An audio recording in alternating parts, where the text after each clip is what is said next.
নমস্কাৰ। আচাৰ সভাপতি প্ৰদীপ নাগ আমাৰ মাজত নাই।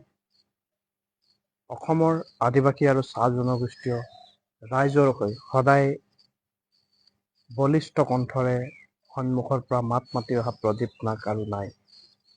আজি পুৱা 2:30 মানত প্ৰদীপ নাগে ইহলীলা সম্বৰণ কৰিছে। তেখেত আমাৰ মাজৰ পৰা আঁতৰি গৈছে।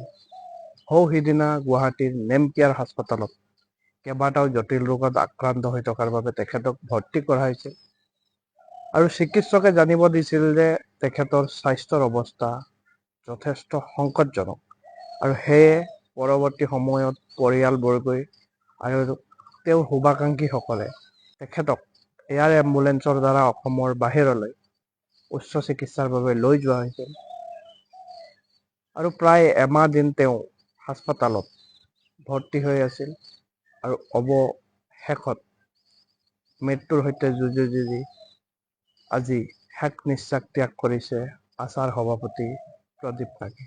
আচাৰ ভাৰপ্ৰাপ্ত সাধাৰণ সম্পাদক পুৰণগঞ্জৰ সৈতে আমি ফোন লাইনত সংযুক্ত হবলৈ চেষ্টা কৰিম। পুৰণগঞ্জ ডাঙৰীয়া, আপুনি শুনি আছে? আচাৰ সভাপতি প্ৰদীপ নাগ অসুস্থ হৈ ইতিমধ্যে তেওঁ চিকিৎসাধীন হৈ আছিলে আৰু আজি পুৱা তেখেতে ইহলীলা সম্বৰণ কৰিছে বুলি সামাজিক মাধ্যমত দেখিবলৈ পোৱা গৈছে।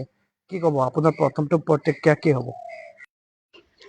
বিশেষকৈ এটা বহুত দুখৰ বিষয়, বহুত দুখৰ কথা। মানে এনেকুৱা লাগিছে যে আমাৰ আদিবাসী জনগোষ্ঠীটোৰ এটা মেৰুদণ্ড নাইকিয়া হৈ যোৱাৰ নিচিনা লাগিছে আৰু হয়। যিহেতুকে যোৱা ৰাতি আজি ৰাতি প্ৰায় 2:50 মানত আমাৰ আচাৰ কেন্দ্ৰীয় সমিতিৰ সভাপতি তেওঁ ইহলীলা সম্বৰণ কৰে। তাকে লৈ আমি গোটেই আচাৰ বিভাগীয় বহুত দুখ প্ৰকাশ কৰিছো। মই মানিব পৰা নাই যে তেওঁ আমাক এৰি গুচি গ'ল। বহুত কাম কৰণীয় আছে। তেখেতে জাতিটোৰ কাৰণে বহুত কৰি গৈছে।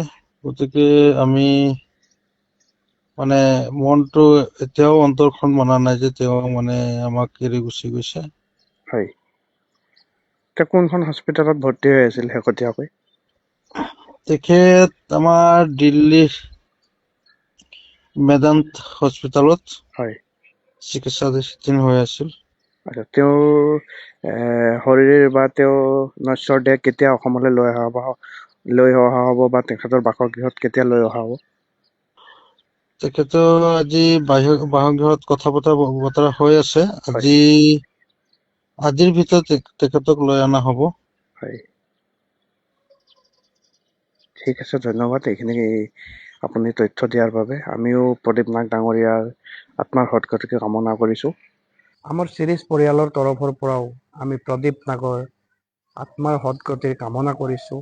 তেখেতৰ পৰিয়ালবৰ্গৰ ওচৰত আমি সমবেদনা জ্ঞাপন কৰিছোঁ।